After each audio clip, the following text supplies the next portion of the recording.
Vamos. Ahí estamos. Buenos días, ¿cómo les va? Buen día. ¿Todo bien? Bueno, Buen día, Gonzalo. ¿qué tal? ¿Cómo le va, Edgar? Bueno, arrancamos con la excepción de falta de personería, que nos había quedado ayer. Ayer terminamos con incompetencia. ¿Qué es la falta de personería? ¿Alguien me puede decir o alguien me puede indicar qué es puntualmente una falta de personería? ¿Qué es la personería? ¿Se acuerdan que cuando vimos la estructura de la demanda, personería era uno de los primeros acápites que nosotros hacíamos antes inclusive del objeto de la demanda, antes de nuestra demanda ejecutiva? Entonces, ¿qué es la personería? ¿Qué implicaría la personería? Es la capacidad civil para estar en un proceso. Bien, bien, bien. Y si yo te diría, decime lo inverso, o sea, la excepción de falta de personería, ¿qué sería entonces, Carolina? La incapacidad. No La, sé. la falta de Incapacidad. capacidad, la incapacidad civil. ¿Y qué más? Mm, una falta de mandato, por ejemplo. Ajá, ¿y eso qué sería? Está bien, ¿sí?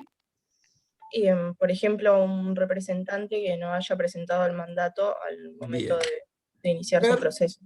Perfecto, Carolina. Básicamente, cuando hablamos entonces de excepción de falta de personería, tenemos que situarnos en dos cuestiones importantes. Una es la falta de capacidad civil para estar en un proceso judicial, y otra es la carencia de representación de quien se presente como tal a querer ejercer el derecho de otro.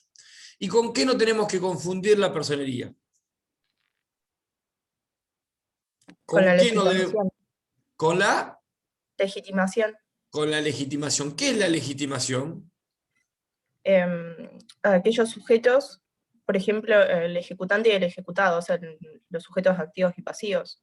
Está Creo que bien. tiene otro concepto, pero en este momento me sale eso. Está bien, está perfecto. A ver, básicamente, la legitimación tiene que ver con quién es el dueño del derecho a reclamar. El dueño del derecho a reclamar o que le reclamen, son este legitimado activo y pasivo que vos decís, Carolina, son los que tienen legitimación. Pero no tiene nada que ver la legitimación con la personería. La personería es la capacidad para estar en un proceso judicial, sea porque estamos hablando de la capacidad civil o porque tengo los elementos de representación necesarios para hacerlo. Y la legitimación es el derecho, es el ejercicio pleno de un derecho que me pertenece, o que me pertenece si soy legitimado activo, o contra quien me pertenece si soy legitimado pasivo. ¿Se entiende? Entonces nunca debemos nosotros confundir esos dos conceptos. De esa manera vamos a evitar una confusión cuando tengamos que plantear la excepción.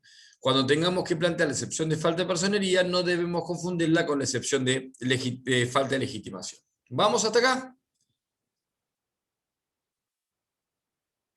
¿Vamos?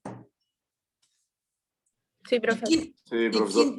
quién tiene capacidad civil? ¿Y quién no tiene capacidad civil? ¿De dónde surge eso? El código ¿De qué código? del civil y comercial. Bien. ¿Ustedes me pueden decir quiénes tienen capacidad civil para estar en juicio? ¿O a partir de qué edad se puede ser capaz para estar en juicio? Si no me equivoco, es a partir de los 16. A ver. No me acuerdo muy bien. Creo que es a partir de los 16 años. Antes se necesita la representación de tutores, padres o un patrocinio letrado. Sí, a ver. Eh, Vamos a hacer una cosa. ¿Tenés a mano, Cleopatra, el 670, el Código Civil y Comercial? sí, ahí lo leo. Vamos a leer el 677.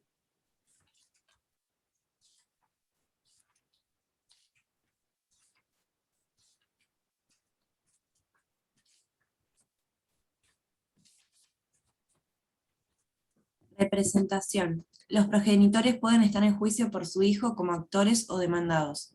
Se presume que el hijo adolescente cuenta con suficiente autonomía para intervenir en un proceso o conjuntamente con los progenitores o de manera autónoma con asistencia letrada. Bien. Fíjense que habla de lo que se llama, le dice ahora adolescentes, algo así, el 677. Bien. Sí, adolescentes. Los adolescentes en realidad son aquellos menores de 13 a 18 años. ¿Esto qué dice la norma? Dice, mirá, en principio pueden ser representados por sus progenitores, con lo cual tienen una capacidad limitada, pero también pueden estar en juicio. Incluso si vamos al 678, habla de que pueden estar en juicio, salvo oposición de los padres adolescentes. ¿Sí? Ahora bien, tenemos entonces que los menores de 13 a 18 años pueden estar en juicio, pero hasta 13 años, que son no adolescentes, la realidad no hay norma que los autorice a actuar por sí solos, con lo cual, en un proceso de ejecución, la situación es que deberán ser representados. ¿Sí?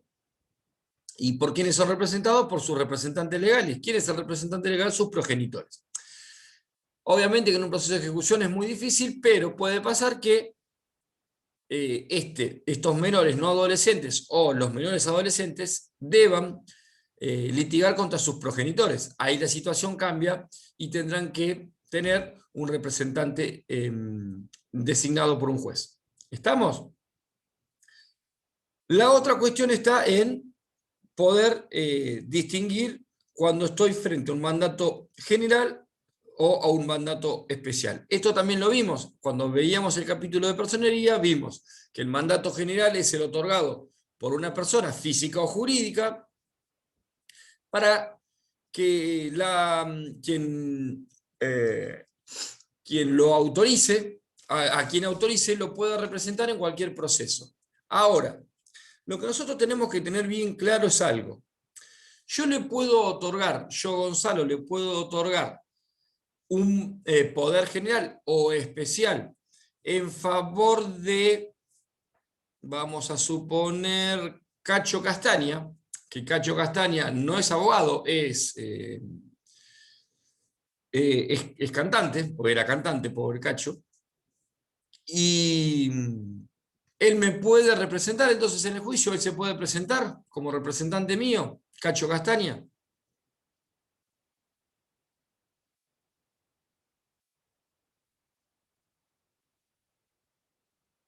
Profe, no entendí el ejemplo yo.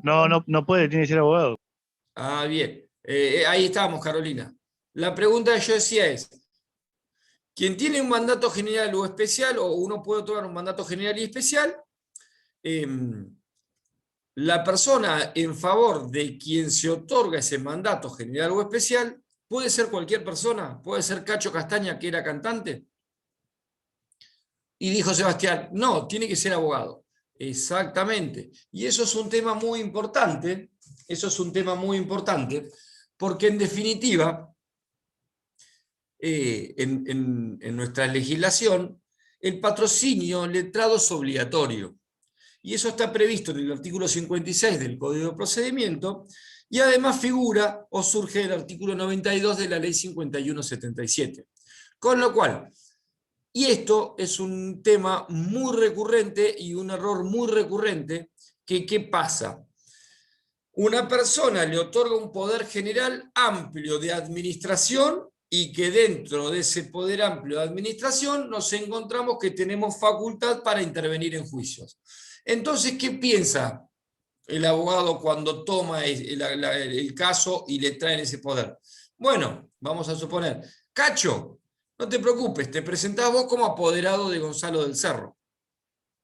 Y Cacho se presenta diciendo, mire, yo soy apoderado de Gonzalo del Cerro, yo lo represento, firmo. No, ahí hay una falta de personería.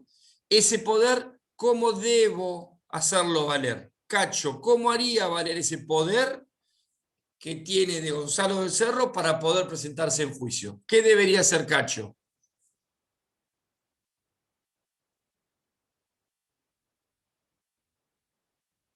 ¿Qué mate te estás tomando, Sebastián, ¿Qué debería hacer Edgar? Debería otorgar un poder a un abogado para que lo represente al que le dio el poder a él. Eso se llama sustitución de poder.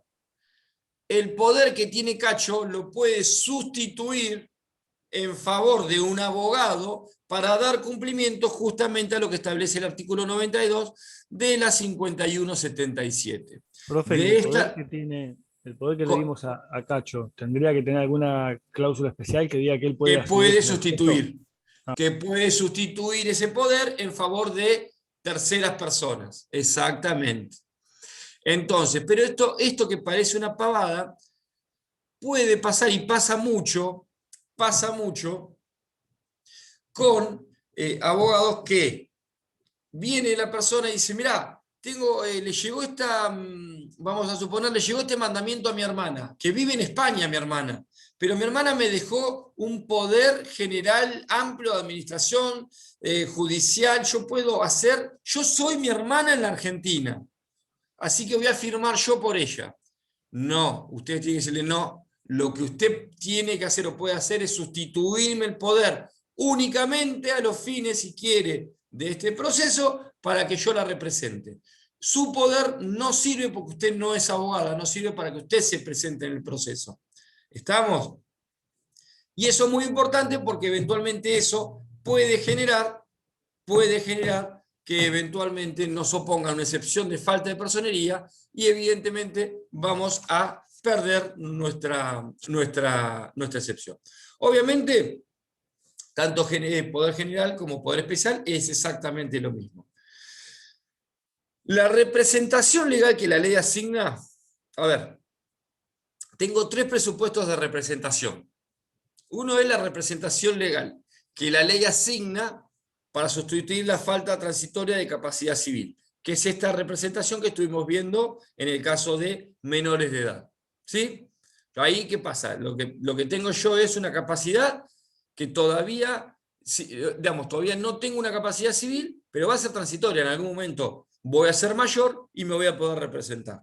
Después tenemos la representación necesaria, que se debe aplicar a las personas jurídicas, que están debidamente reconocidas e inscriptas, sea en la IGJ en Capital Federal o en el registro de personas jurídicas de la provincia de Buenos Aires.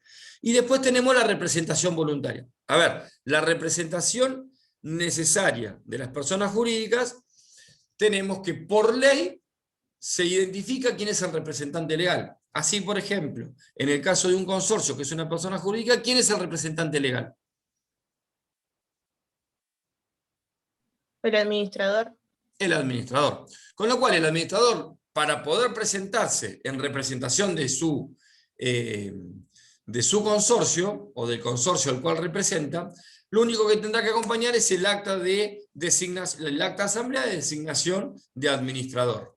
En ese caso, ojo, el administrador se puede presentar con el patrocinio letrado de un abogado, porque es un representante legal. Lo que hablamos recién es de la representación voluntaria, que es la tercera. La representación voluntaria es aquella representación que ejerce una persona, sea física o jurídica, de otorgarle el mandato a alguien para que la represente en un proceso judicial. Esa representación voluntaria es la que eventualmente debe ser ejercida en un proceso por un abogado en función de la ley 5177 y del artículo 56 que yo les mencionaba. ¿Está claro? ¿Sí? Es una excepción dilatoria. ¿Qué pasa?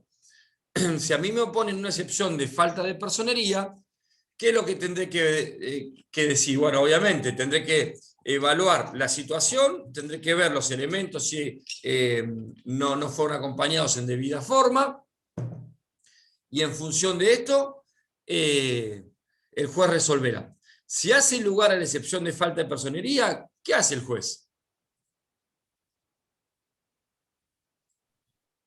Intima que se cumplan con los requisitos faltantes. Manda a llevar, manda o intima a la parte presentante a que en el plazo de 5 días cumpla con la falencia de su personería invocada. Eso implica que el abogado tendrá 5 días para eventualmente subsanar ese defecto y a partir de allí empezar el juicio o continuar el juicio en la instancia en que esté. Si en los 5 días que el juez le da la parte del letrado no cumple con la subsanación de estos defectos, obviamente el proceso quedará sin efecto y se deberá volver a comenzar en un futuro. ¿Estamos? Ahora, si se rechaza, vamos para adelante y está todo bien. Un tema importante, ¿y qué es? ¿Cómo demuestro en cada una de estas representaciones el tema de, que ahí está un poco, en definitiva, cuando vean pruebas en el proceso ejecutivo, es un tema que ustedes tienen que tener en cuenta. No siempre en el proceso ejecutivo yo tengo que ofrecer prueba para demostrar o para mostrar cuál es el fundamento de mi excepción. Si ustedes se sitúan y reciben un mandamiento de intimación de pago y lo que analizan o ven es eventualmente que hay una falencia en la personería invocada, la realidad que esa falencia va a surgir de los mismos elementos que acompañó la parte ejecutante, con lo cual yo no tengo que ofrecer ninguna prueba, simplemente la prueba o mejor dicho, la cuestión se va a resolver con las mismas constancias de auto. Se llama, lo que se llama en la jerga, lo que se llama que la cuestión se resuelve como de puro derecho. ¿Eso qué implica? Que la realidad que con las mismas constancias del expediente, el juez podrá resolver sin ningún inconveniente la excepción que yo he planteado. Ahora bien, ¿cómo o qué prueba a la inversa, como ejecutante, yo tendré que acompañar? Ustedes tengan en cuenta que la representación legal que la ley le asigna para sustituir la incapacidad transitoria de alguien, como por ejemplo la de un progenitor de su hijo menor, no debe ser mostrada no debe ser, digamos, acreditada con ningún elemento. Per se la ley le da jerarquía o le da una veracidad a lo expuesto por el progenitor, quien viene en representación de su hijo menor. Lo que no significa que ante una excepción de falta de personería, el juez diga: señor, venga, acredíteme que usted es el papá del menor que está queriendo representar. Respecto de lo que es la representación necesaria, como les dije, con los elementos que acrediten ser el representante legal de una persona jurídica, será suficiente. En el caso de un administrador, como les decía, el acta de asamblea, donde es designado administrador. En el caso de una sociedad anónima, el acta del directorio, donde es elegido presidente. En el caso de una SRL, el acta de asamblea, en donde es designado gerente quien se presenta como representante legal de la sociedad. Y en el caso de la representación voluntaria, como hablamos, va a tener que acompañarse el poder, ya sea general o especial. Si ustedes ven el caso de que yo les mandé, había un tema que no era un tema menor, y era que el letrado apoderado del consorcio había acompañado un poder, pero el poder estaba mal otorgado. Eso también es una cuestión de análisis y es una cuestión que se canaliza a través de la falta de personería.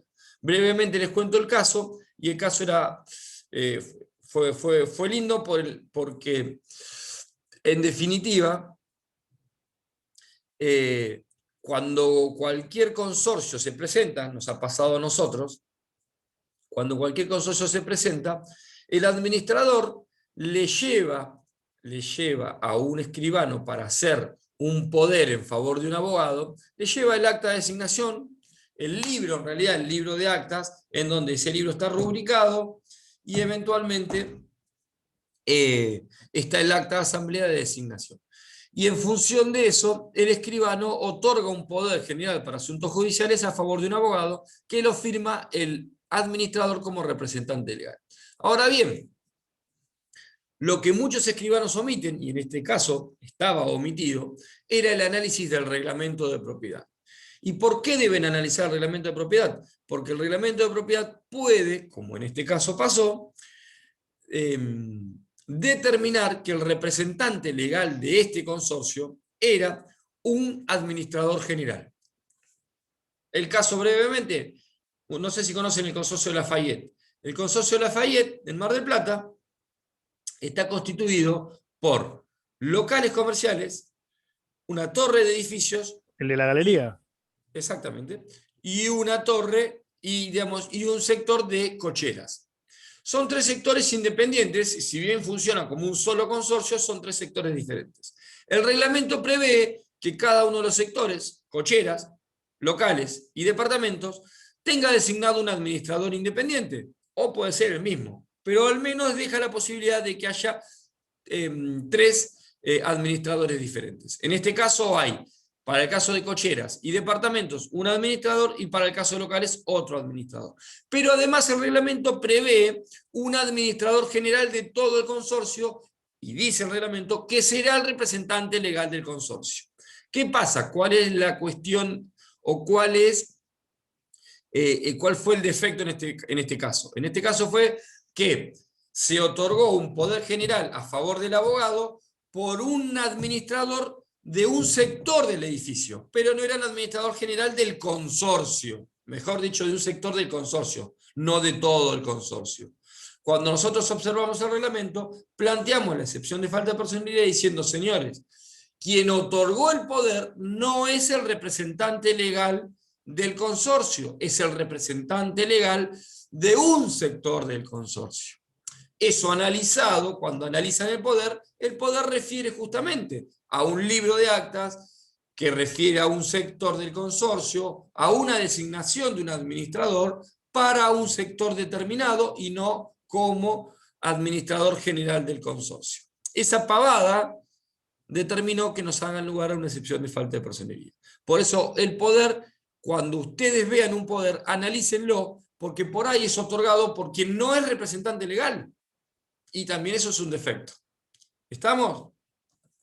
Y por último, con respecto a esto, y con esto terminamos, excepción de falta de personería, y ahí los dejo, tienen que tener en cuenta algo, que nos pasa también, uno lo ve bastante en la profesión. En el caso de los consorcios, que a mí me otorgue el poder un administrador bien, no como este caso que les expliqué, que me otorgue ese poder, tendrá plena vigencia hasta que el poder sea revocado en los términos del Código Civil y Comercial o el Código de Procedimiento. Vale decir que el cambio de administrador no implica per se la revocación del mandato otorgado, porque el administrador, en ese caso, está actuando en representación de una persona del consorcio. Vale decir que quien me está otorgando el poder es el consorcio. Y yo soy apoderado del consorcio, no del administrador. Y esto también ténganlo en cuenta, ¿para qué? Ténganlo en cuenta para cuando el administrador les otorgue un poder, que el poder que les otorgue el administrador sea del consorcio y no propio de él como administrador del consorcio, porque volvemos al mismo problema anterior.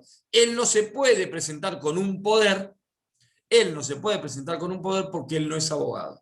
Él se puede presentar con el acta de designación, con el patrocinio letrado, o eventualmente hacer un poder del consorcio en favor del abogado. ¿Quedó claro? Pero la revocación del mandato de un administrador no implica en absoluto la revocación del mandato otorgado a través de un poder general por ese administrador, que es otorgado en nombre y representación de un consorcio. ¿Está claro? Bien. Dicho estos puntos, bueno, por último, brevemente en esto, no se lo mencioné, pero si yo no tengo los elementos suficientes para presentarme en el proceso, tendré la vía de escape del artículo 48. La vía de escape de invocar el artículo 48, recuerden siempre en cualquier personería que ustedes invoquen, sea con poder general, poder especial, ya sea por derecho propio, ya sea invocando el 48 como gestor procesal, tengan en cuenta que debo identificar a la persona a la cual estoy representando con nombre, apellido, y tengo que también denunciar el domicilio real si es una persona física y el domicilio legal si es una persona jurídica. ¿Estamos? Tengo el artículo 48, si no tengo los elementos, en el cual puedo invocar la representación, la cual deberá ser ratificada o acreditada mediante los elementos en un plazo de 60 días. Si así no lo hago, ¿cuál es el castigo por eso? ¿Cuál es la consecuencia de no ratificar en tiempo y forma? La Que nulidad de todo nulo. lo actuado. Nulidad. La nulidad de todo lo actuado desde que yo invoco en adelante. Y caen cada uno de los actos procesales. Y las costas de esa invocación nula serán a cargo del letrado abogado que invocó. ¿Estamos? ¿Estamos ahí? ¿Alguna preguntita así de esto? ¿No? Perfecto. ¿Vamos con coso? ¿Vamos con falsedad? ¿Vamos con falsedad? ¿Vamos con falsedad? Bien. A ver. El fallo. Yo no puedo encontrar el número del fallo, che. Se ve que cuando lo bajé no copié el número de fallo. Bueno.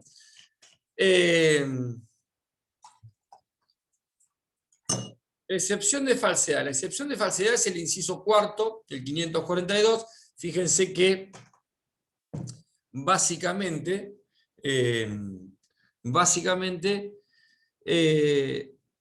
inciso 4 refiere a dos excepciones que vamos a ver hoy. Inhabilidad de título por un lado y falsedad por el otro. Lo que me interesa de la falsedad, que ustedes entiendan, es que dentro de lo que es un proceso ejecutivo, o mejor dicho, empecemos de vuelta. Falsedad, cuando hablamos de falsedad podemos hablar de dos tipos de falsedad. Una es falsedad material y otra es falsedad ideológica. ¿Alguien me puede determinar la diferencia? La material es cuando se adultera de alguna forma el instrumento, digamos, el soporte, y la ideológica es cuando se adultera lo que contiene el soporte. Bien, y yo te hago lo que vos me decís, Sebastián, que ideológica es lo que contiene el soporte, ¿no? O sea que si yo agarro, nosotros escribimos, no sé, a máquina, hacemos un pagaré, y yo después, en ese mismo pagaré, entre dos renglones le pongo un agregado, eso es contenido del soporte, ¿eso qué es? ¿Ideológica o material? O mejor dicho, no te hago entre líneas, sino que le agrego un cerito al monto que vos me tenías que pagar. Pero estoy dentro del contenido. Sí, te entiendo. No sería ideológica, pues estoy falseando, digamos, la intención original de cómo se extendió eso. ¿Eso es ideológica? Pienso que sí, ahora me hace dudar. Para mí, falsedad inmaterial esa, cuando modifica el cero, el número del instrumento. Bien. La realidad es que es así. La falsedad material es esa falsedad del instrumento, es la falsedad del instrumento que está confeccionado, en el cual puede ser falsedad no solo de la firma, sino que puede ser falsedad por agregados, raspaduras y demás dentro del contenido. Y la falsedad ideológica es la falsedad que refiere en principio a un contenido, que no está adulterado, pero que no representa lo que las partes eventualmente quisieron convenir. No sé si se entiende, Sebastián, un poco la diferencia. Y obviamente en el proceso ejecutivo, la única falsedad que yo puedo invocar, en principio, va a ser la falsedad material. ¿Por qué? Por el acotado ámbito de discusión y probatorio que yo voy a tener. Yo no voy a poder adentrarme, por ejemplo, en un proceso ejecutivo, en un abuso de firma en blanco, llenado con cuestiones que no tenían nada que ver con el negocio causal que generó el instrumento y bla, bla, bla. Entonces, la única excepción, la única falsedad que yo puedo plantear dentro de un proceso ejecutivo y mi acotado marco de discusión será esta excepción material. ¿Hasta ahí me sirven? ¿Me siguen? Sí, profe. ¿Sí? O sea, la adulteración de los hechos que generan la creación del título no lo puedo discutir en el proceso ejecutivo. ¿Sí? ¿Hasta ahí vamos? Bien. Ahora bien, esa es la primera cuestión. La segunda cuestión, es decir, si ustedes ven el 542, jurisprudencialmente siempre se habló de que la inhabilidad de título, para ser viable, el 544 lo prevé expresamente, se debe negar la deuda. Y en el 542 del Código de Provincia no habla de eso, pero jurisprudencialmente se entiende que se debe negar la deuda en el caso de inhabilidad de título. En realidad, cuando habla en la provincia de Buenos Aires, se habla de la negativa de la deuda, en el caso del 542, inciso cuarto, no hace distinción entre inhabilidad y falsedad. Lo cierto es que en el caso de falsedad del título no es necesario una negativa de deuda como requisito de admisibilidad. Obviamente, no lo dije en la falta de personería, no lo digo ahora, no lo digo en la inhabilidad. Siempre el plazo para oponer excepciones es de 5 días. Eso no hay ninguna duda. Y en el caso de la falsedad, obviamente que lo más importante de la falsedad va a estar ¿en dónde? ¿En dónde va a estar puntualmente la clave? ¿En la prueba? ¿Cómo?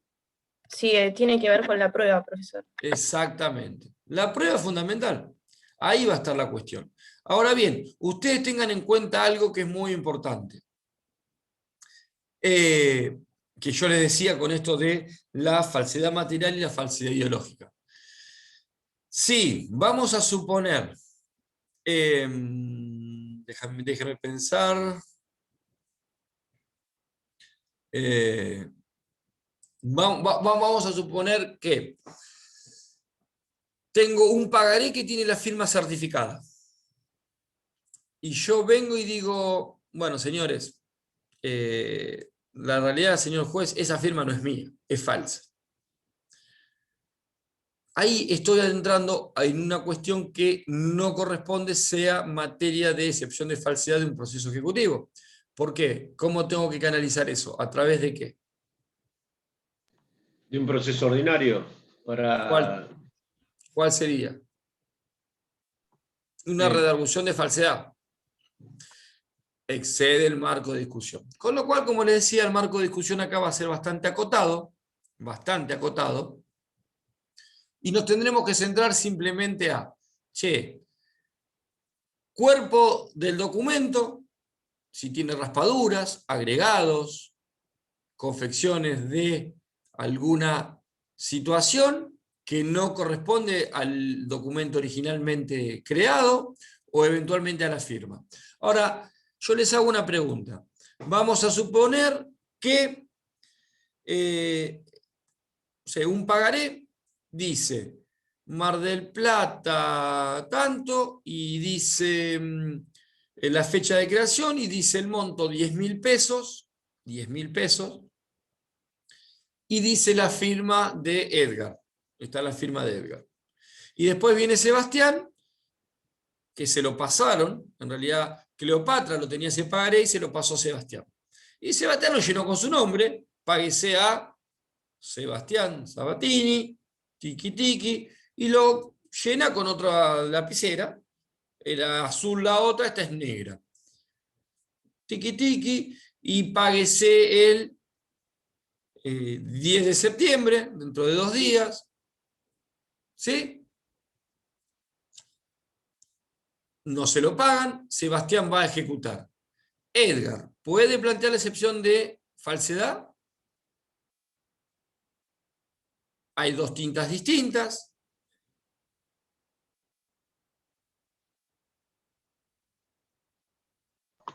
Para mí no lo puede plantear, no tiene nada que ver, o sea, porque ¿qué estaría planteando? No habría falsedad en el instrumento. Y yo, por eso te pregunto, ¿vos plantearías la excepción de falsedad? No, diciendo, mira, son 2 tintas distintas, yo el pagaré no se lo di a Sebastián, no sé quién es Sebastián, no tengo ni idea, y yo no dije que iba a pagar el 10 del 9.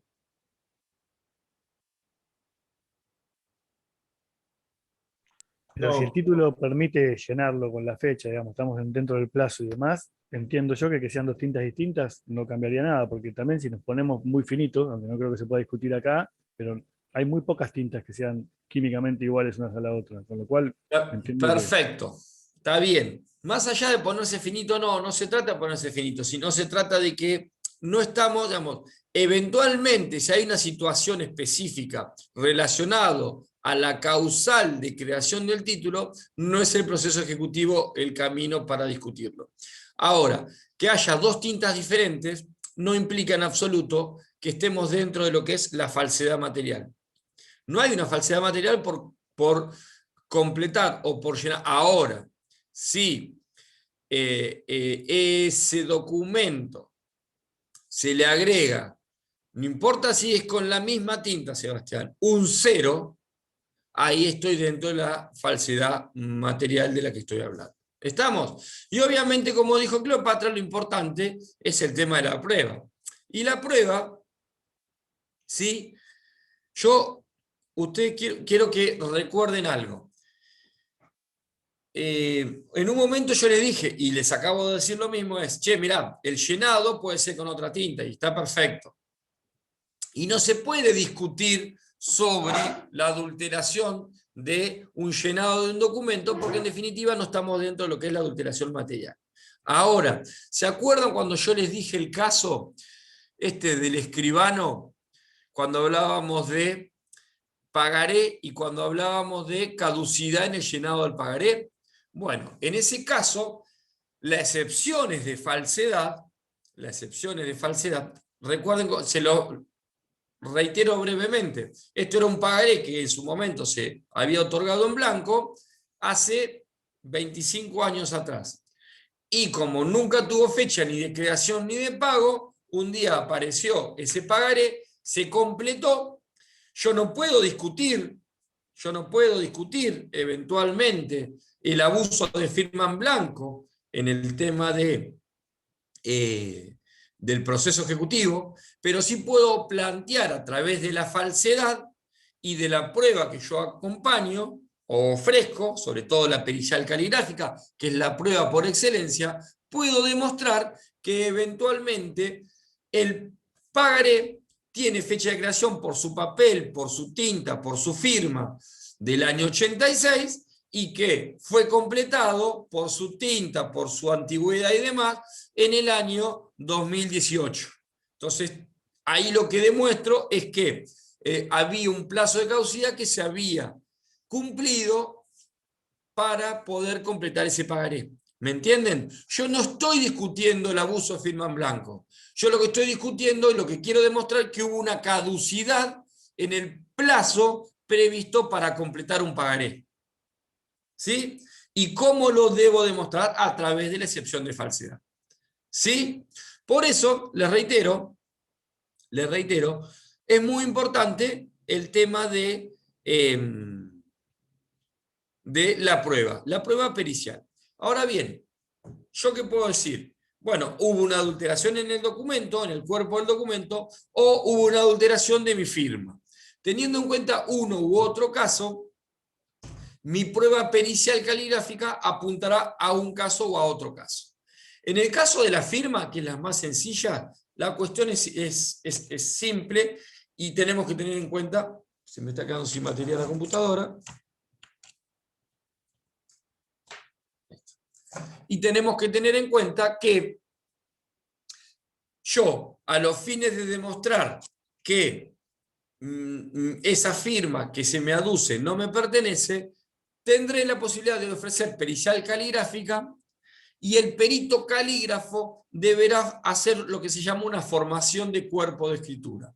Vale decir que se fija una audiencia en la cual se cita a la persona que planteó la excepción diciendo que no es su firma y en ese cuerpo de escritura el perito frente a un secretario o a una persona de un juzgado le hace firmar de varias maneras, de distintas maneras, a la persona, de distintos trazos, le hace hacer letras, le hace hacer números con derecha, con izquierda, sentado, parado, con una gomita, de distintas maneras, le hace un análisis de todo lo que es su escritura. Y en función de eso luego hace un análisis gráfico de la firma dubitada comparada con este cuerpo de escritura. ¿Sí? Con lo cual, al momento de ofrecer la prueba pericial caligráfica, lo que uno solicitará como punto de pericia fundamental es si la firma inserta en el pagaré ejecutado en auto pertenece al señor fulanito de tal. ¿Sí? Hasta acá me siguen. Ahora, ¿qué pasa si la persona a la cual uno desconoce la firma falleció o está incapacitada de concurrir y no se le puede hacer cuerpo de escritura? En ese caso, al momento de ofrecer la prueba pericial caligráfica, deberé ofrecer elementos indubitados que el perito calígrafo deberá tener en cuenta para cotejar ambas firmas. La dubitada del documento que se pretende ejecutar, más la firma inserta en cada uno de los documentos indubitados. ¿Y qué son documentos indubitados? La firma en cualquier papel no, en un elemento indubitado. Por ejemplo, la firma en una escritura pública. La firma en una escritura pública o la firma certificada en algún instrumento son elementos indubitados. Vale decir que al momento de ofrecer la pericial caligráfica, expondré la imposibilidad de concurrir del firmante, vamos a suponer porque falleció, sin perjuicio de lo cual se ofrecen como elementos indubitados escritura número tanto, con fecha tanto, obrante ante el escribano tanto de Mar del Plata. Otro elemento acompaño. Copia, firma certificada, que por ahí la puedo tener, y la acompaño documento con firma certificada de fecha tanto, certificada por ante el escribano, bla, bla, bla. Si el elemento indubitado no lo puedo acompañar, debo indicar dónde está. Si el elemento indubitado lo tengo en mi poder, lo debo acompañar al momento de oponer la excepción y de ofrecer la prueba. ¿Está claro? Ahora bien, eso es si la firma es la dubitada, la desconocida, la que me genera la excepción de falsedad. Les reitero, dos casos. Una es, se genera a través del cuerpo de escritura y se perita a través de un cuerpo de escritura. La otra es, si tengo imposibilidad de concurrir, se perita a través de cotejos de elementos indubitados. ¿Estamos? Pero lo importante, reitero, y tengan en cuenta esto, son los puntos de pericia. Importante. Opongo la excepción de falsedad y ofrezco la prueba. La prueba por excelencia es la pericial caligráfica. No sirve de nada oponer la excepción, ofrecer un montón de pruebas, documentos y demás, si no ofrezco la pericial caligráfica. Si no ofrezco la pericial caligráfica, lamentablemente mi excepción no va a tener andamiaje y por lo tanto va a ser rechazada. No hay posibilidades de que la excepción sea viable si no ofrezco la pericial caligráfica. ¿Estamos claros? Y cuando ofrezco la pericial caligráfica, un tema muy importante, que no quiero que, sobre todo, tenganlo en cuenta en el examen. Yo no puedo ofrecer pericial caligráfica y no ofrecer puntos de pericia. Si yo no ofrezco puntos de pericia, si está mal ofrecida la prueba pericial caligráfica. ¿Por qué? Porque en definitiva, la prueba pericial caligráfica son los puntos de pericia, no nombrar que se sortee un perito calígrafo. ¿Está claro? ¿Sí? ¿Cuáles son los puntos de pericia que se piden? A ver, los puntos de pericia por excelencia son si la firma inserta en el pagaré o en el instrumento que yo quiera atacar, si la firma inserta en el pagaré o en ese instrumento por el ejecutado pertenece al señor Edgar, si el pagaré ejecutado en autos se advierten tachaduras, raspaduras, enmiendas en las letras donde se consignan las sumas reclamadas, si en el pagaré ejecutado en autos se advierten tachaduras, raspaduras, enmiendas en los números donde se consignan las sumas reclamadas en autos. Esos son generalmente los puntos de pericia básicos que tienen que tener. No son muchos, pero son específicos. ¿Estamos? Sí, perfecto, gracias. Bien.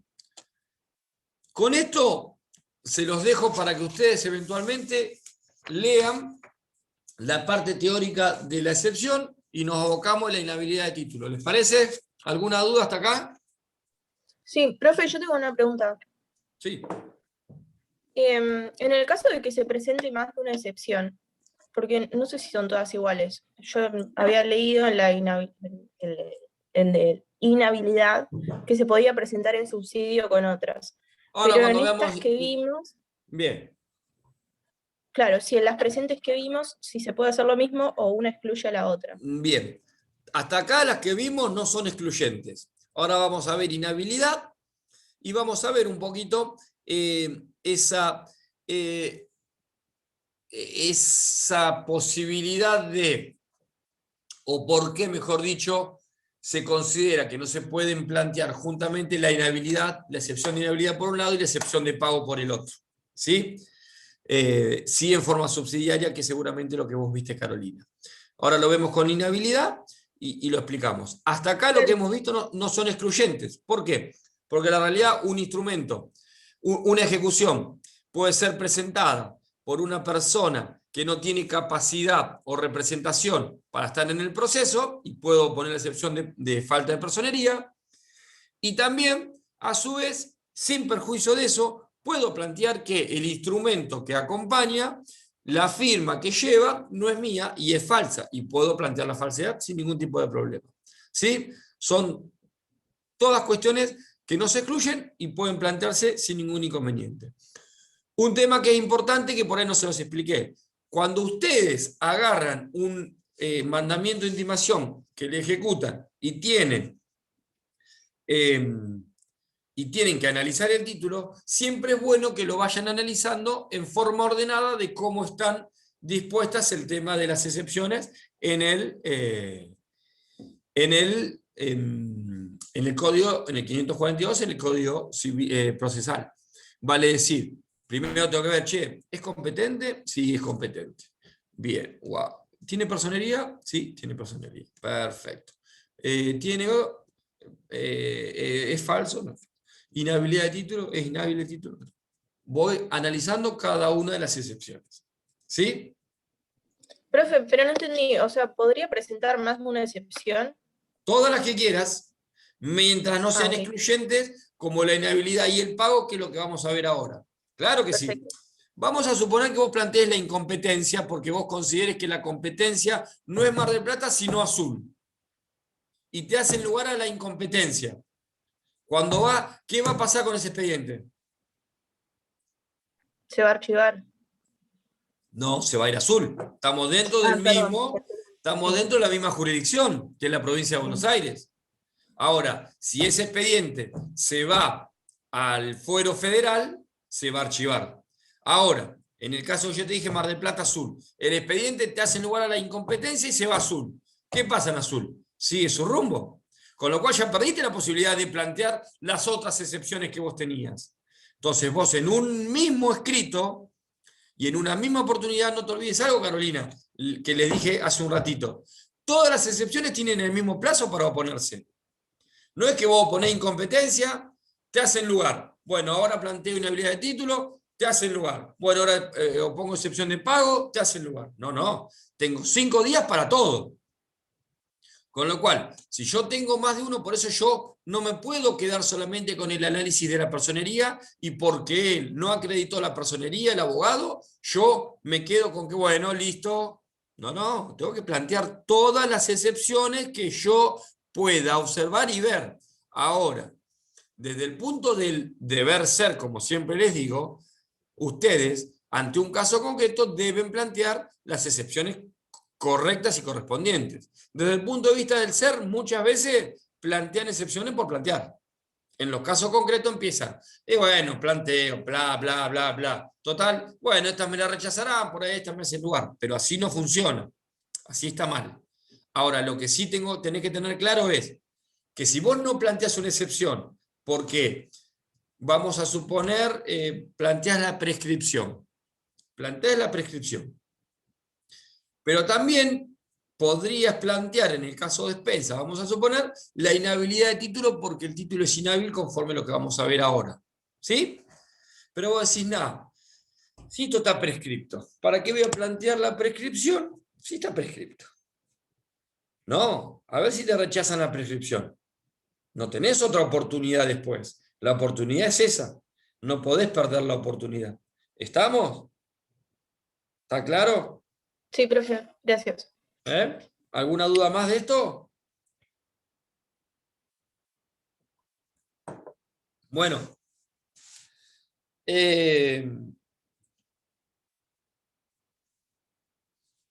Vamos con inhabilidad. Venimos con un rally hoy. Vamos con inhabilidad.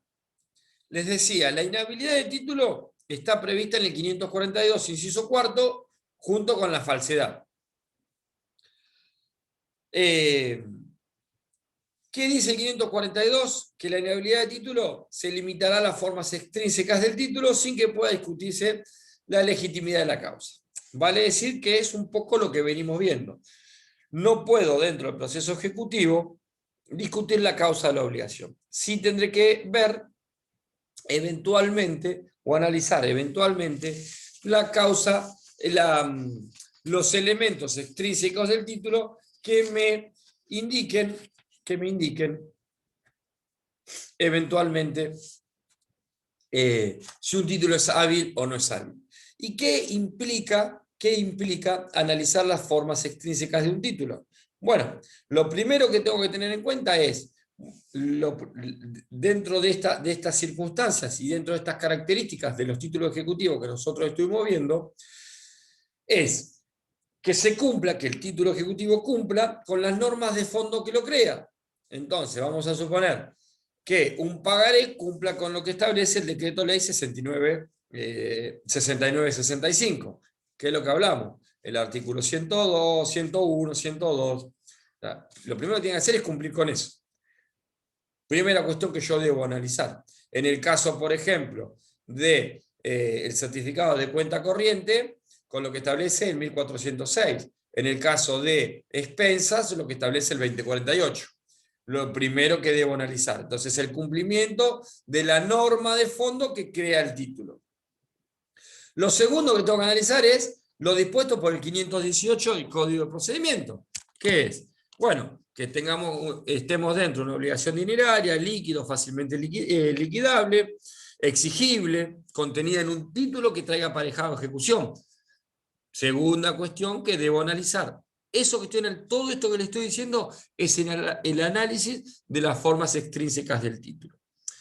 Lo tercero es que se basta a sí mismo, que sea autosuficiente, como son los papeles de comercio, si estamos dentro de los papeles de comercio. Pagaré, cheque. ¿Estamos? Entonces, si estamos dentro de esos papeles, tiene que ser autosuficiente. Después, la otra cuestión, la legitimación activa y pasiva. O sea, que el ejecutante y el ejecutado surjan del título que me están reclamando, que es un poco lo que venimos hablando cuando hablamos de expensas, cuando hablamos de pagaré, cuando hablamos de cuenta corriente. Deben figurar dentro del título quiénes son los legitimados activos y pasivos que me están reclamando. A partir de ello, digamos, podré analizar si quien me está reclamando o contra quien se está reclamando son las personas correctas y son las habilitadas, son estas legitimadas. Después, el cumplimiento de los requisitos exigidos por el orden jurídico en general y especialmente en el Código Civil y Comercial. Y esto refiere justamente a que no haya una causa ilícita. Y no es adentrarme en la causa, sino es un análisis por encima de esa causa que hable de que, en definitiva, yo no tengo un objeto ilícito en el documento que trato de ejecutar. Y por último, esto que yo les decía, que son esos requisitos exigidos por la jurisprudencia en algunos casos puntuales, como por ejemplo en el de las expensas, que es la identificación de cada uno de los periodos de expensas que yo estoy reclamando. Entonces, estos requisitos extrínsecos son los únicos que yo eventualmente podré analizar para poder determinar si un título es hábil o no es hábil, ¿sí? O sea, que todo título que no cumpla con estos requisitos extrínsecos que recién acabamos de dar, en principio, para mí, serán inhábiles y por lo tanto, podrá ser opuesto contra ellos esta excepción de inhabilidad de título que estamos empezando a desarrollar. ¿Sí? ¿Alguna duda hasta acá? ¿Sí? Después, el plazo, como les dije, es de 5 días. Las formas y los hechos, ustedes los tendrán que desarrollar. Y un tema importante de admisibilidad de la excepción. Y es la negativa de la deuda que les mencionaba recién. Nadie tiene por esas casualidades un código procesal, civil y comercial de nación, ¿verdad? ¿Tienen? No. Sí. ¿Quién? Vamos, Cleopatra. Vamos. Léeme el 544 en el último párrafo.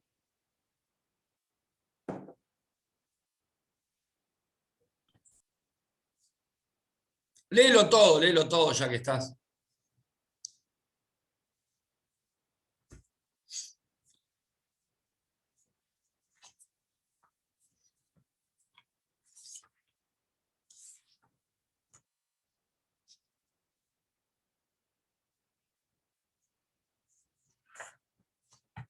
No, Cleopatra, estás con el micrófono silenciado. Ah, perdón, hace una hora que estoy leyendo. Bien. Excepciones, 544. Las únicas excepciones admisibles en el juicio ejecutivo son incompetencia, No, falta de perdóname, el inciso cuarto directamente. falsedad o inhabilidad de título con que se pide la ejecución. La primera podrá fundarse únicamente en la adulteración del documento. La segunda se limitará a las formas extrínsecas del documento, sin que pueda discutirse la legitimidad de la causa. El reconocimiento expreso de la firma no impide la admisibilidad de la excepción de falsedad fundada en la adulteración del documento. Estas excepciones... Sí. Perdón, eso que me olvidé de comentarles con respecto al tema de falsedad. El hecho de que en la preparación de la vía ejecutiva yo no me presente y se tenga por reconocido un documento que se preparó, no me impide bajo ningún punto de vista, luego plantear la falsedad. Distinto es si en la preparación de la vía ejecutiva me presento y reconozco mi firma. En ese caso no corresponde la excepción de falsedad. Esa aclaración se la quería hacer para que la tengan en cuenta. Perdóname, Cleopatra, que te interrumpí. Podés continuar con la última partecita. Dice, estas excepciones son inadmisibles si no se ha negado la existencia de la deuda. Bien. Fíjense ese parrafito. Ese parrafito, estas excepciones son inadmisibles si no se ha negado la existencia de la deuda. Es un parrafito que solo tiene 544 y que se hace eco de de antecedentes jurisprudenciales que exigían que eventualmente para yo poder plantear un defecto en las formas extrínsecas, lo primero que debía plantear es que la deuda no existía, que era inexistente, ¿sí? Mejor dicho, que era inexistente no, que la tenía que negar, que no correspondía a la deuda. El 544 en una modificación incluye ese último párrafo que no lo tiene el 542, sin perjuicio de lo cual, por esta doctrina jurisprudencial, la realidad es que como requisito de admisibilidad ineludible, se debe negar la deuda. Y la negativa debe ser seria y fundada. Cuando yo hablo de negar la deuda, hay una cuestión que es muy importante. No es, niego que debo la suma de pesos 1.000 pesos. Chao. Niego que debo la suma de pesos 10.000. No. Vamos a suponer que ustedes deben, a ver cómo les puedo dar un ejemplo. Ustedes deben, en una ejecución de expensas, deben una plata, pero como habían hecho unos pagos, está mal efectuado o está mal liquidado el certificado de expensas. Y yo lo que tengo que decir es, no, pará, ese certificado está mal hecho porque yo en realidad vengo haciendo unos pagos y se están imputando mal los pagos. ¿Eso va por la excepción de pago? No, yo no digo que pagué, yo lo que digo es que este certificado está mal confeccionado como está confeccionado. Ahora vamos a volver un poquito a eso y el porqué de eso. Pero en definitiva, yo no digo que no debo. Lo que digo y lo que estoy negando es que debo lo que me están reclamando. Con lo cual, que yo diga, niego que debo la suma de pesos 10.000, no estoy diciendo no soy deudor, pero 10.000 no debo. Niego que debo los intereses que me están reclamando. Niego que debo la negativa no es únicamente niego deudar la suma de pesos 10.000, sino que deben ser 2 o 3 negativas, en el proceso ejecutivo no más, específicas y fundadas, que el fundamento lo voy a tener después cuando desarrolle mi excepción. Pero debo negar como requisito de admisibilidad. Si yo no niego la deuda, la realidad es que no debería darse andamiaje a la excepción. Ahora, eso es en el deber ser, como siempre les digo. En el ser, una falta de negativa de la deuda, si la excepción está bien fundada y bien planteada, hace que se le dé tratamiento y eventualmente se le va, si está bien planteada y tiene razón en su planteo, se le va a hacer lugar igual a la excepción. Ahora, vamos a lo que le interesa a ustedes. En el examen, yo les pido que me hagan una excepción de inhabilidad de título y ustedes no me niegan la deuda, se las voy a poner que está mal. ¿Estamos? ¿Sí? Porque es un requisito de admisibilidad. ¿Sí? Dicho esto, y habiendo hablado de los requisitos extrínsecos que deben tener los títulos y que yo debo analizar a la hora de poder fundar mi excepción, tenemos 3 tipos de excepciones de inhabilidad de título. Todas comienzan con inhabilidad de título, son todas inhabilidades de títulos. Tengo inhabilidad de título por falta de legitimación activa, inhabilidad de título por falta de legitimación pasiva e inhabilidad de título por inexigibilidad de la obligación. ¿Sí? Son los 3 tipos de inhabilidad de títulos. Todas son inhabilidad de título. Yo puedo plantear, puedo titular mi escrito como opone excepción de inhabilidad de título. Perdón, ¿podría repetir la última? Inhabilidad de título por inexigibilidad de la obligación. O también se la llama inhabilidad de título por falta de exigibilidad de la obligación. ¿Sí? Gracias. Entonces, ustedes tengan en cuenta que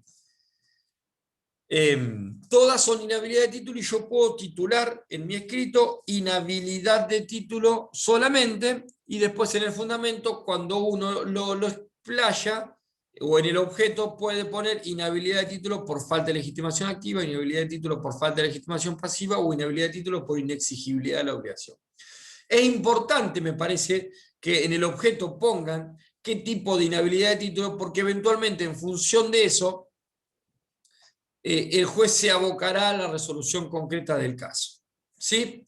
Ahora bien, la inhabilidad de título por falta de legitimación activa claramente refiere a que quien me está reclamando, y un poco en contrapartida de lo que empezamos a ver al principio de la falta de personería, quien me está reclamando el crédito en el proceso ejecutivo como ejecutante no es aquel que tiene el derecho, aquel que es el dueño del derecho. Vale decir que no podría reclamarme porque no es el titular del derecho que se me está reclamando. Y podemos enumerar rápidamente o brevemente cada uno de los títulos. En el pagaré que hablamos, ¿quién era el legitimado activo? Esto ya lo vimos cuando vimos los títulos. ¿Quién era el legitimado activo? ¿El beneficiario o los portadores mediante qué? Mediante una continuidad en los endosos. Cadena ininterrumpida de No, endosos. A través de una cadena ininterrumpida de endosos. Con lo cual, digamos, recuerden que vimos en este sentido el plenario de Mar del Plata de Blanc con Márquez, que me hablaba de que no puedo tener un pagaré al portador, con lo cual para ser legitimado activo deberé ser o el beneficiario o estar incluido como portador mediante una cadena ininterrumpida de endosos. ¿Sí? En el caso del cheque, sí lo hablamos también. Hablamos de el portador del cheque, sea como beneficiario original o como portador. En el caso del cheque sí voy a poder tener una portador también a través de una cadena ininterrumpida de endosos, y voy a tener en cuenta que en el caso del cheque voy a tener que tener cuidado porque tengo solamente 1 o 2 endosos dependiendo de cada tipo de cheque, ¿verdad? Pero es lo mismo, el portador del cheque, sea como beneficiario o como portador, es el legitimado activo a la hora de reclamarme en el proceso ejecutivo. Después, cuenta corriente. ¿Quién es el legitimado activo de la cuenta corriente? El banco. La entidad bancaria titular, digamos, de quien en definitiva, donde en definitiva se procedió a la apertura de la cuenta corriente bancaria, será en definitiva el legitimado activo. En el caso de las expensas, El consorcio. el consorcio, exactamente, donde ¿qué? Donde sea que esté la unidad funcional generadora de la deuda de expensas. Y en el caso de los alquileres, obviamente ahí tendremos el tema del locador o los locadores como legitimados activos. Después tenemos la inhabilidad de título por falta de legitimación pasiva, que a la inversa de la legitimación activa es que se le está reclamando el derecho a alguien el cual no es el obligado al pago de la obligación que estamos reclamando. Entonces, ¿se puede reclamar a alguien que no es obligado al pago? No. Si le están reclamando a alguien que no es el obligado al pago, automáticamente se canaliza esta falta de legitimación pasiva a través de la inhabilidad de título. Inhabilidad de título por falta de legitimación pasiva. En el pagaré, ¿quiénes son los legitimados pasivos? ¿Quiénes son los obligados al pago?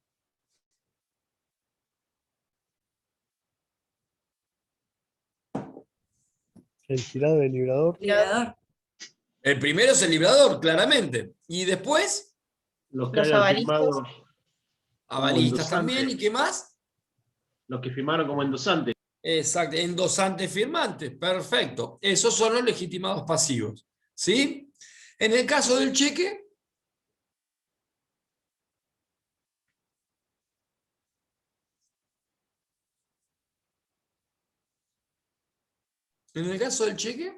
Librador también. ¿quién sería el librador? El firmante en este caso. Acá es Sí. firmante. En el caso del pagaré es librador. Acá es firmante. Y no es un capricho lo que te digo, Cleopatra, en cuanto al firmante. El firmante siempre es el obligado al pago, siempre es quien debe ser, quien debe ser el legitimado pasivo en un proceso ejecutivo. Vale decir, yo les hago una pregunta. A ver si tengo algún cheque acá que estoy en mi casa. No, no voy a tener acá. No. Yo ayer les decía, en un cheque figura el banco, fecha de creación, fecha de cobro, monto, y abajo figura los titulares de la cuenta corriente contra la cual se libra el cheque, y por ahí vamos a suponer que tengo una cuenta corriente que está abierta a nombre de Cleopatra Torres y Edgar Ramos, los dos nombres, y firma, son los dos titulares de la cuenta corriente, los dos. Y firma el cheque, Cleopatra me libra un cheque a favor mío. ¿Quién es el legitimado pasivo? ¿Quiénes son los legitimados pasivos en ese caso? Solo Cleopatra, que fue la que firmó, yo no estaría excluido. Solo Cleopatra, que fue la que firmó. Solamente el firmante es el legitimado pasivo. El cotitular de la cuenta corriente contra la cual se libra el cheque no firmante no es legitimado pasivo en esta ejecución de pagaré. En esta ejecución de cheque, perdón. En esta ejecución de cheque. ¿Sí? ¿Está claro? ¿Sí? Bien. Es muy importante eso. Ahora, les hago otra pregunta. Vamos a suponer que la cuenta corriente está abierta a nombre de, no sé, Cacho S.A. y firma Cleopatra Torres. ¿Quién es el legitimado pasivo? Cleopatra tendría que haber El cheque, Debería firmar. el cheque me lo da Cacho S.A., firmado por Cleopatra Torres. Y Debería Cleopatra firmar Torres en aclara que es- representación claro, de la SA. Sí, Firmaste Cleopatra Torres, yo sé que vos sos la dueña de la sociedad. Yo sé que vos sos la dueña de la sociedad, la firmaste vos. ¿Quién es el legitimado pasivo? si no le pone algún sello, Pero- alguna identificación que firma como representante, sería solo Cleopatra, si no sería la Claro, a Correcto. eso voy. O sea, debería Correcto. firmar a nombre de Si ella. no está identificado que firma, tengo un sellito de la sociedad, que firma representación o que en carácter de, sigue siendo Cleopatra. Y les hago una pregunta. Vamos a suponer que yo tengo un cheque cuyo cuenta correntista contra el cual se libra el cheque es Edgar Ramos. ¿Sí? Solamente Edgar. Y el cheque me lo firma Sebastián Sabatini. ¿Qué pasa con eso?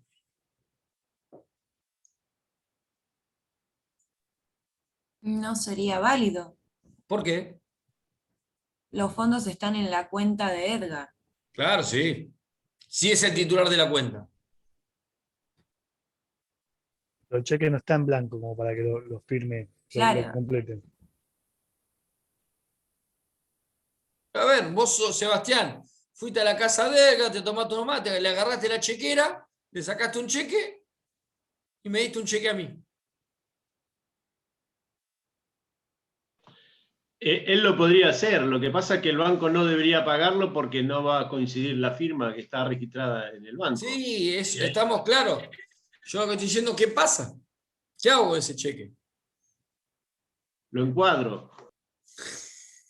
Está buena esa. Porque Sebastián es un seco, no se lo puedo reclamar. ¿Tengo legitimado pasivo o no? No, no tenés legitimado pasivo. No ejecutivo, entiendo, sí por daños y perjuicios. Bueno, vamos de vuelta.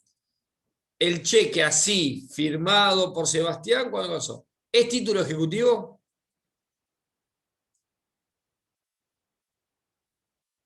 Es título ejecutivo, pero es refutable de falsedad de título.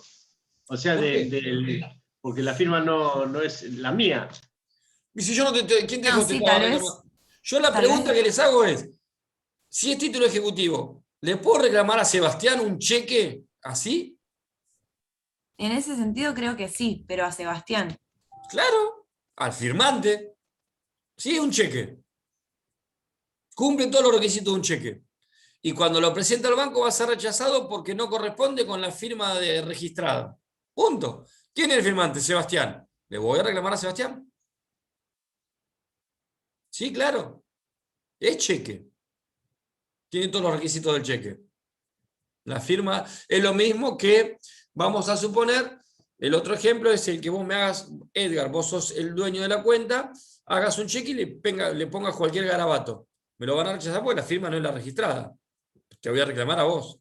Ahí coincide todo. Pero aun cuando el cheque es de otra persona, es válido como título, pero obviamente Sebastián no te va a poder obligar de pago a vos si vos no lo firmaste. Ahora, si esa firma de Sebastián yo se la quiero aducir a Edgar, diciendo no, le voy a reclamar a Edgar, ¿qué va a pasar? Ahí sí viene la excepción de falsedad, no de inhabilidad de título. ¿Sí? Sí, ¿Está gracias. claro? Francisco, cuando me escribís tengo un problema que me cuesta hablar y leer. Perdón, Francisco, si no, hablame directamente. No sé si podés hablar o no podés hablar. Bien, no debe poder hablar. Bien, seguimos. Seguimos con... ¿Quién es el legitimado pasivo en la cuenta corriente?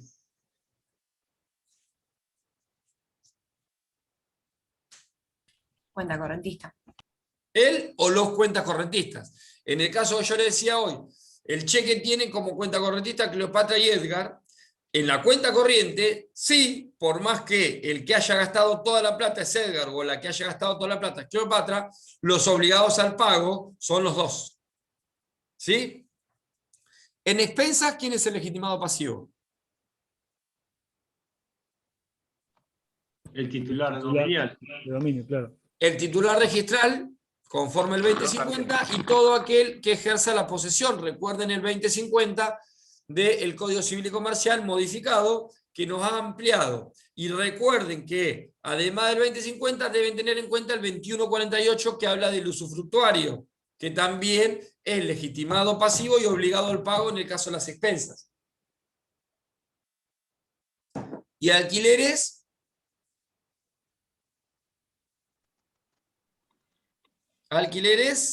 Creo Sería que es el locador. ¿cómo?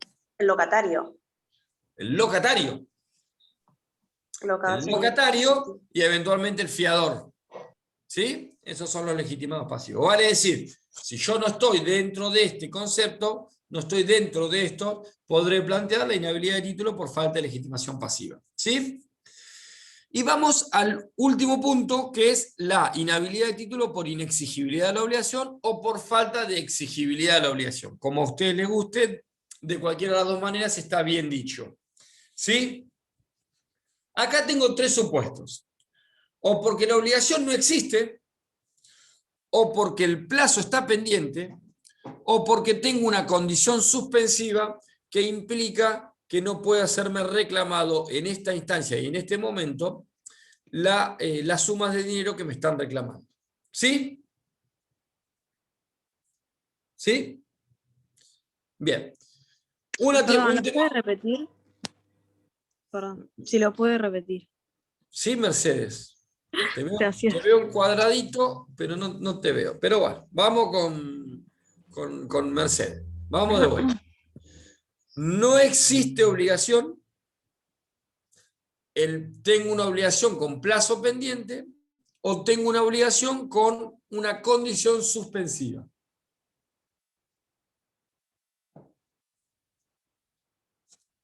A ver. Deuda ilíquida. Recuerden que los títulos ejecutivos tienen que tener una deuda de dinero líquido fácilmente liquidable. Si yo, el título que traigo a aparejar, que traigo a ejecutar, no trae aparejado por sí mismo una suma líquida fácilmente liquidable, estoy dentro de lo que es una deuda ilíquida. Y si estoy dentro de una deuda ilíquida, esa deuda me es inexigible. Ahí estoy dentro de lo que es una inhabilidad de título por inexigibilidad de la obligación. ¿Y cuándo una deuda puede ser ilíquida o no fácilmente liquidable? Por ejemplo, en un mutuo de dinero, en el cual se estableció el préstamo de dinero y que dicho préstamo de dinero sería devuelto mediante una determinada cantidad de cuotas, con una determinada tasa de interés y con un determinado sistema de amortización. Si del título no figura la cantidad de cuotas en la que estoy devolviendo, no figura la tasa de interés aplicada, no figura el sistema de amortización, y además yo cuando inicio la demanda no expreso hasta qué cuota pagó, esa deuda no es fácilmente liquidable. Entonces, ese título creado de determinada manera es un título que es inhábil por inexigible. ¿Entienden? ¿Por qué? Porque no es fácilmente liquidable.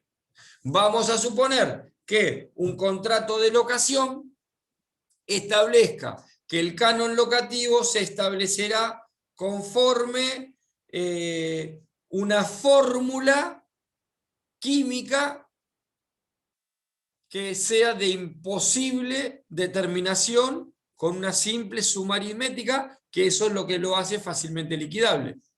Ese título será inhábil por inexigible. ¿Sí? ¿Me van siguiendo? Entonces, la liquidez de la deuda debe resultar del mismo título ejecutivo. No puedo, recuerden que se autodebe bastar, con lo cual no puedo complementar este aspecto con prueba ampliatoria, informativas, periciales, balances contables, cálculos efectuados por un ingeniero. No puedo. Debe surgir esa liquidez del mismo título. ¿Sí? Y con respecto a estos requisitos de exigibilidad o inexigibilidad, si nos tenemos que atener a los títulos concretos, tenemos el pagaré de consumo. Recuerden que el pagaré de consumo debe cumplir con lo que establece el artículo 36. Y si no cumple con lo que establece el artículo 36 de la ley 24.240, ese título es inexigible. Puede ser que el legitimado activo esté bien, puede ser que el legitimado pasivo esté bien, pero no cumple con requisitos específicos establecidos en una normativa de orden público que no puede ser dejada de lado y por lo tanto es inexigible. No existe la obligación así. ¿Sí? ¿Me van siguiendo? Una consulta. En ese caso del pagaré de consumo, Sí. ¿se lo intimaría a completarlo con el contrato, por ejemplo? A ¿O ver, perdería la instancia?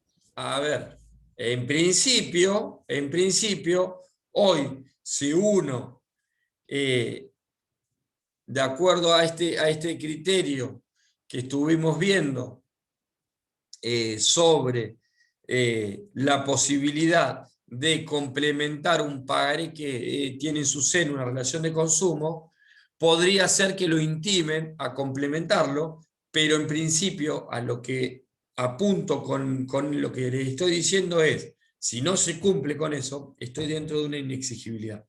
Obviamente, en este pagaré de consumo y en estas nuevas formas que están teniendo los jueces, nos podemos encontrar con que sí se haga, digamos, le dé la posibilidad.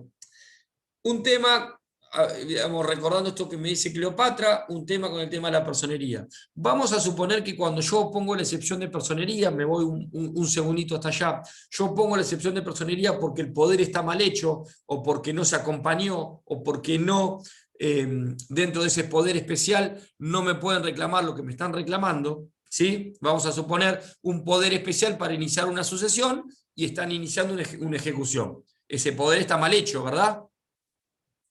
Vamos a suponer que yo planteo la excepción de falta de personería. Y el abogado de la parte ejecutante, cuando contesta, dice, uy, me equivoqué de poder, acá está, o tiene razón, lo hice mal, acá lo traigo de vuelta, está bien hecho. Con lo cual, la excepción de falta de personería la van a rechazar porque ya está subsanado el error, pero las costas de ese error, de esa presentación tardía, van a ir igual a cargo de la parte ejecutante. ¿Por qué? Porque en definitiva fue quien dio origen al planteo de la excepción. ¿Está claro? Y en el caso que me dice Cleopatra recién, vamos a suponer que yo planteo la excepción de inhabilidad de título por inexigibilidad de la obligación y como fundamento, lo fundamento en el artículo 36 de la 2440, y cuando contesta el ejecutante me acompaña el documento causal que cumple con todo lo del 36, posiblemente me rechacen la inhabilidad de título porque se cumple con el 36 de la 2440, pero va a imponer las costas al ejecutante, quien al momento de iniciar había omitido el cumplimiento de esos requisitos y dio origen o generó la posibilidad de esta excepción que que yo opuse porque tenía mi derecho. ¿Está claro? Por ejemplo, otro caso de inexigibilidad de la obligación. Un cheque que no lo presento al cobro. Si yo no presento al cobro un cheque dentro de los plazos legales, claramente ese cheque no podrá ser exigible por la vía ejecutiva. Para que sea exigible un cheque, el cheque debe ser presentado en tiempo y forma y debe ser rechazado por la entidad bancaria, sea por el motivo que sea. Si no tengo ese rechazo, no tengo la vía ejecutiva expedita. Vale decir que para que yo tenga la vía ejecutiva expedita en un cheque, es necesario sí o sí que el cheque esté rechazado. Y para que sea rechazado, debe ser presentado en tiempo y forma. Si es rechazado porque se presentó fuera de término, automáticamente perdí la vía ejecutiva para reclamarlo. Podré ir por otra vía judicial, pero no la ejecutiva. ¿Está claro? También se trunca la vía ejecutiva si excedo la cantidad de endosos que puedo otorgar o que puedo hacer en un cheque. También se pierde la vía ejecutiva y no significa que pierdo la posibilidad de reclamar judicialmente, solo que no lo voy a poder hacer por la vía ejecutiva. De la cuenta corriente lo mismo, si no se cumple con lo que establece el 1406, también no tendré la vía expedita. Ustedes recuerden que para que la vía expedita en la cuenta corriente quede lista para poder llevarse a cabo, deberé tener la cuenta corriente cerrada, deberé informar el cierre de la cuenta corriente al cuenta correntista, deberé informar, deberé poner en el título ejecutivo cada uno de los requisitos que si no los cumplo, hacen inexigible que pueda reclamarse por vía ejecutiva el saldo deudor de una cuenta corriente. Obviamente que una cuenta corriente abierta, que ya no pasa, no operativa, esas que yo les decía que se abría únicamente para incluir dentro de el certificado de cuenta un débito de tarjeta de crédito, una cuenta no operativa puede ser atacada a través de la inhabilidad de título justamente por inexigibilidad de la obligación. ¿Por qué? Porque justamente es una cuenta corriente no operativa que no está permitida y que está prohibida a los fines del reclamo de la vía judicial. Rápidamente, porque tenemos poquito tiempo. En expensas, si no se cumple con los requisitos establecidos en el 2048, vamos a suponer que hay un consejo de propietarios y no autorizó, no tengo la autorización del certificado de expensas, o no está suscripto el certificado por los consejeros, ese título es inhábil. O vamos a suponer que no cumple con el plenario de Mar del Plata de consorcio con sindicato y no tengo identificado cada uno de los periodos.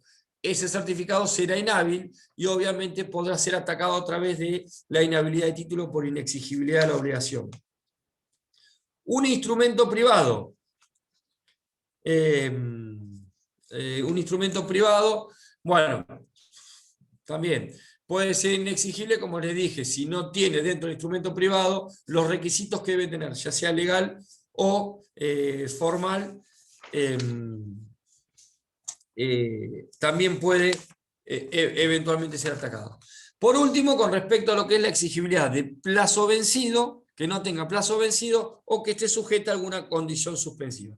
Si no hay plazo en el título, y ese plazo no está subsanado, como en el caso de pagaré, que si no tengo un plazo de cobro es pagadero a la vista, pero vamos a suponer un instrumento que no tenga plazo, tendré que preparar la vía ejecutiva conforme 523, inciso tercero, para que el juez fije un plazo de cumplimiento de la obligación.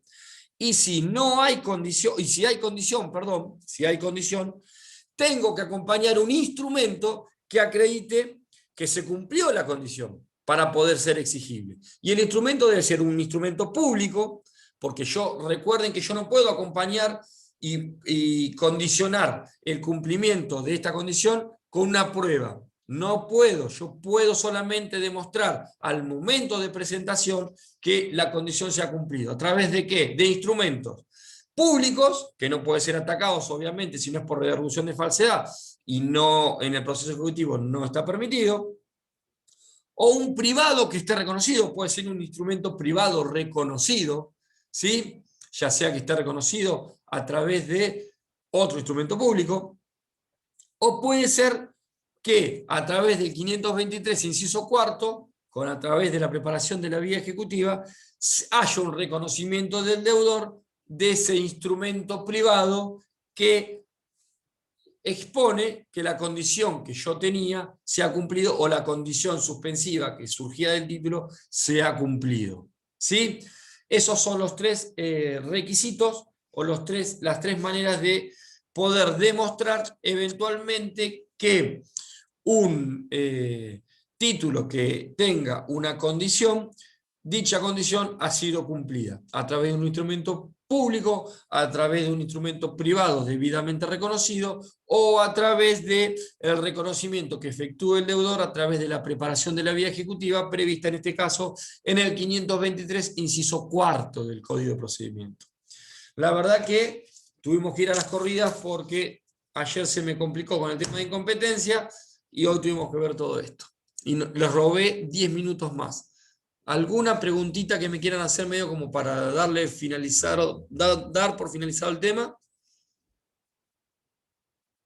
De todas maneras, en el campus virtual está el tema de la clase de inhabilidad de título, está interesante. Con respecto, Carolina, perdóname, 2 líneas te digo respecto a la incompatibilidad de inhabilidad de título con respecto a pago. Se dice que hay una incompatibilidad, ¿por qué? Porque yo no puedo refutar, por un lado, que un título es inhábil, sea por la situación que sea porque no hay legitimación activa, pasiva o es inexigible, y por otro lado decir que pagué un título que es inhábil. Entonces lo que se dice es, pará, no podés plantear las dos cosas. Si es inhábil no lo podés pagar.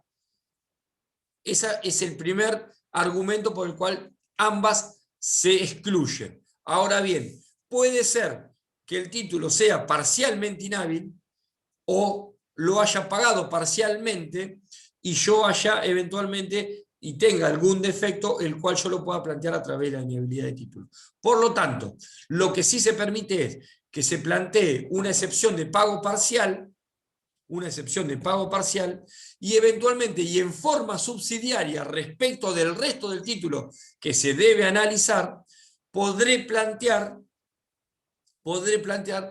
subsidiariamente, reitero, la inhabilidad de título, considerando que el título, más allá de cualquier circunstancia, no cumple o tiene las falencias extrínsecas, estas que estuvimos viendo y observando de cualquier título ejecutivo. ¿Sí? Sí, profe, y en ese caso, o sea, cuando hacemos el escrito, se hacen en acápites diferentes y se ponen, no sé, un subsidio. Exactamente. Inhabilidad de título subsidiaria. Sin perjuicio de que conforme jurisprudencia y doctrina, la presente excepción no podría plantearse junto con la de pago, subsidiariamente y para el caso de que vuestra señoría no atienda a aquella excepción, planteo contra el título en la inhabilidad de título fundado y lo fundo en la cuestión que lo quiera fundar, ya sea falta de legitimación activa, pasiva o inexigibilidad de la obligación. Perfecto. ¿Eh? Profe, No sé si hoy porque ya es medio tarde, pero después podrá subir algún modelo de excepciones como para ver cómo Sí. se hace. Si no lo ven el viernes, no tengo problema, yo el día martes cuando los vea, perdón, el miércoles cuando los vea por acá de vuelta, me lo piden y yo les mando algún modelo por acá. Listo, muchas gracias. ¿Bien? Nos vemos, chicos, gracias por el aguante. Gracias. Gracias Hasta luego. por todo. Nos vemos el martes. No, profe, Chao, gracias. gracias. Chao, gracias. Chao, gracias.